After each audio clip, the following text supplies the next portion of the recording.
La nueva presidenta del Tribunal Constitucional, Luz Pacheco, acaba de romper su silencio y brindó una entrevista exclusiva a Milagros Leiva, en donde se pronunció sobre la situación política y social del país. Escuchemos. Cuando observa a Vizcarra burlarse también de la inhabilitación y decir que él sí o sí va a ser candidato y que el 2026 está absolutamente liberado para él y su partido, ¿qué piensa, doctora, como presidenta del TC?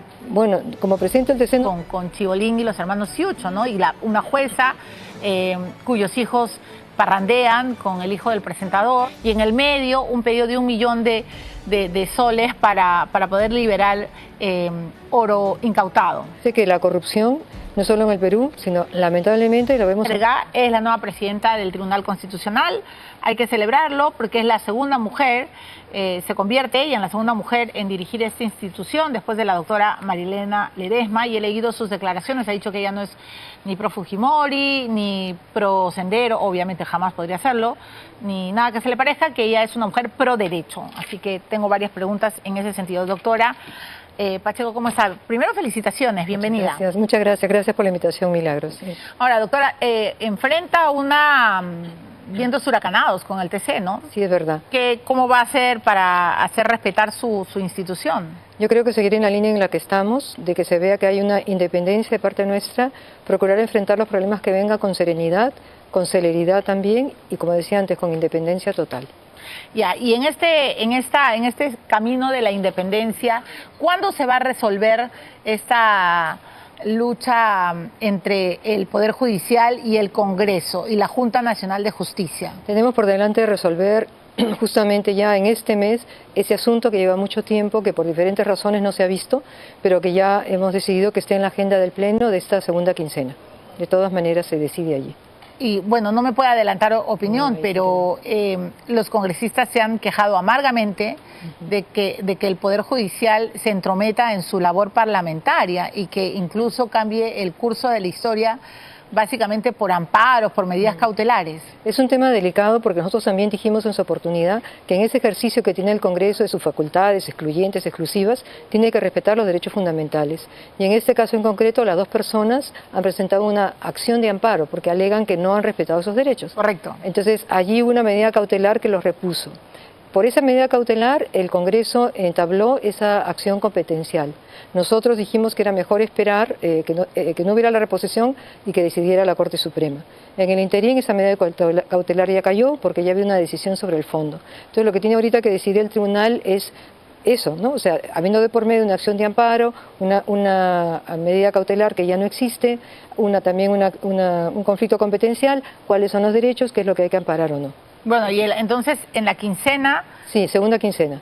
Nos promete que se va a resolver. Vamos a decidir, de porque todas maneras. Vivir con esta incertidumbre en el terreno de los derechos parlamentarios y de la propia justicia, bueno, genera básicamente caos, ¿no? Efectivamente. Uno no sabe a qué atenerse. Y una gran incertidumbre, pienso también para las mismas personas, ¿no? Que están trabajando ahí en la JNJ, para todos. O sea, todo es un poco una arena movediza.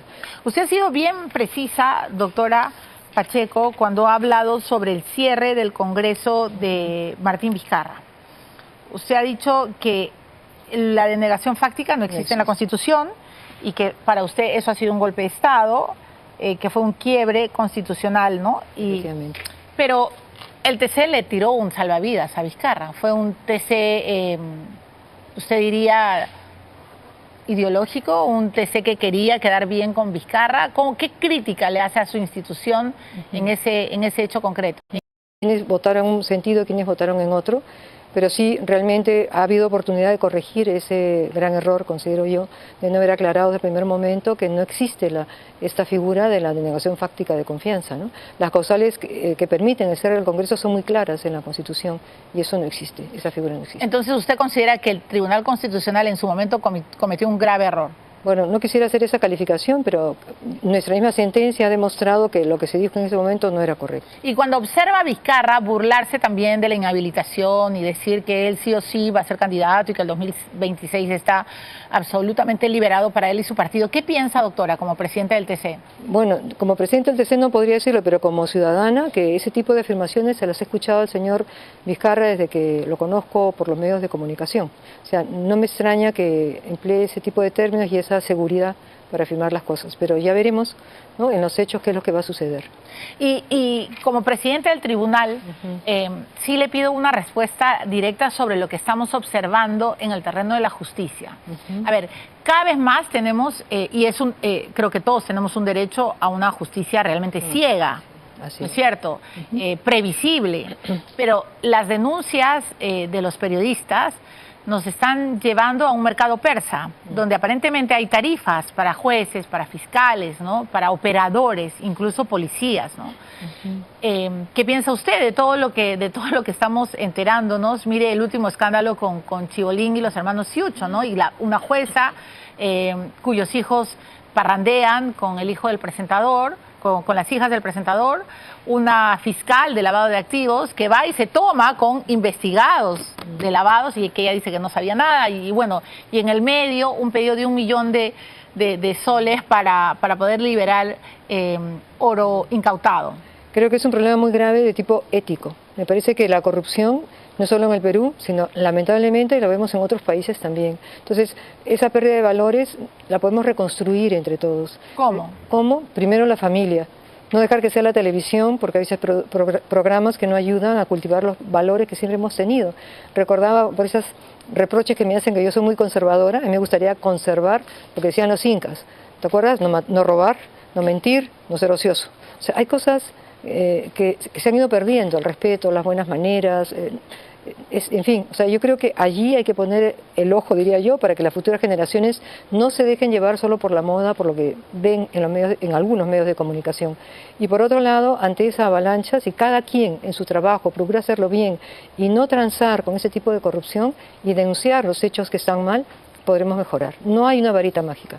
Pero ¿es posible creer hoy en la justicia peruana? Le digo porque incluso la propia presidenta también está en denuncias severas, ¿no? Donde está metido el hermano, el abogado y un largo etcétera. Es complicado el panorama. Yo sí creo que hay que creer en la justicia porque hay muchos buenos jueces, muy buenos fiscales, pero también hay malos elementos y lamentablemente son ellos los que a veces crean la imagen de que todos son iguales. ¿Y es posible hacer una reforma en el Ministerio Público con los actuales fiscales supremos, con los actuales jefes, con las cabezas que permiten, no sé si lo permitan, pero digamos que ante una serie de eventos escandalosos se quedan absolutamente mudos? Lo que pasa es que tampoco pueden adelantar opinión, me imagino, ¿no? Hay cosas que son denuncias y hasta que no se haya sentenciado, pues uno tiene también la presunción de inocencia. Y eso me parece fundamental preservarlo, ¿no? Porque esas son denuncias y, bueno, no sabemos si será verdad. O sea, a qué punto hay cosas que han sido fabricadas, por decir así, para crear la imagen de que alguien es culpable. Todo eso se tiene que aclarar. Ya, pero eso es lo grave, doctora Pacheco, y por eso le hago esta pregunta, porque incluso se habla de cómo se fabrican testimonios con colaboradores eficaces. Entonces, te crean un monstruo, un muñeco, te detienen, te ponen contra las cuerdas, te piden una declaración que se acomode a tus intereses fiscales, y luego, bueno, pues ya te desgracian la vida y al final nadie te la va ni siquiera a reparar. Y eso por un lado, por el lado de las colaboraciones. Y yo sí también defiendo la presunción de la inocencia, pero me cuesta creer que un personaje tan mediático como Orejita Flores y su señora esposa vaya a salir y denunciar con tanta precisión algo que es realmente una fantasía. O sea, indudablemente yo también tengo serias dudas, como tú bien dices, o sea, no es un tema badalí, o sea, hay razones para poner en duda todo esto, pero si vamos siempre ahondando en lo que está mal, vamos a perder la esperanza todos. Yo creo que, como te decía antes, hay que procurar ver que en medio de tanto mal hay cosas buenas, ¿no? Identificar quién es el mal elemento y a ese hay que ponerle las cosas claras y que alguien denuncie esos hechos. Ok, como se está haciendo, ¿no? Entonces, digamos, no tiene tanto pesimismo como yo. No. Ok, mi última pregunta, porque ya me ganó el tiempo, es sobre estas diligencias que ha iniciado la Fiscalía contra el señor Francisco Morales, el expresidente del Tribunal Constitucional por la vinculación con la fiscal Benavides. Bueno, creo que las sentencias son la prueba más clara de cuál ha sido su actuación. Él, al igual que los demás, creo que éramos la mayoría, decidimos de que sí tenía potestad la Junta Nacional de Justicia para investigar a cualquier fiscal de la nación, pero que en ese proceso tenía que respetar los derechos fundamentales de la persona. Entonces, ahí está la ligazón que pueda tener, ¿no?, con la doctora Benavides. ¿No le parece un exceso lo que está haciendo la Fiscalía? Bueno, prefiero no opinar. prefiere no adelantarme. Ok, yo sé, ya entiendo, como presidenta. Muy bien, pero queda clara su respuesta. Muchas gracias. Gracias también, doctora, la espero siempre y que su nuevo cargo, pues, no tenga tantas tormentas en el camino. O que las llevemos bien.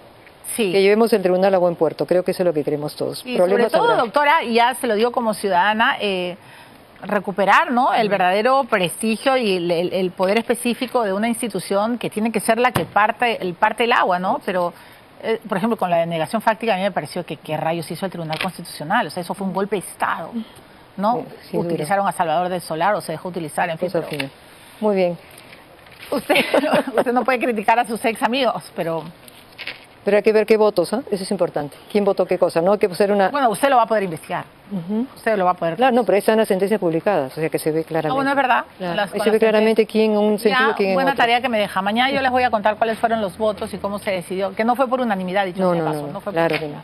Sí, me acuerdo clarísimo. Gracias, doctor. Bueno amigos, así fue la entrevista que brindó la presidenta del Tribunal Constitucional, Luz Pacheco, a la periodista Milagros Leiva. Eso fue todo, suscríbanse al canal y compartan el video. Hasta pronto.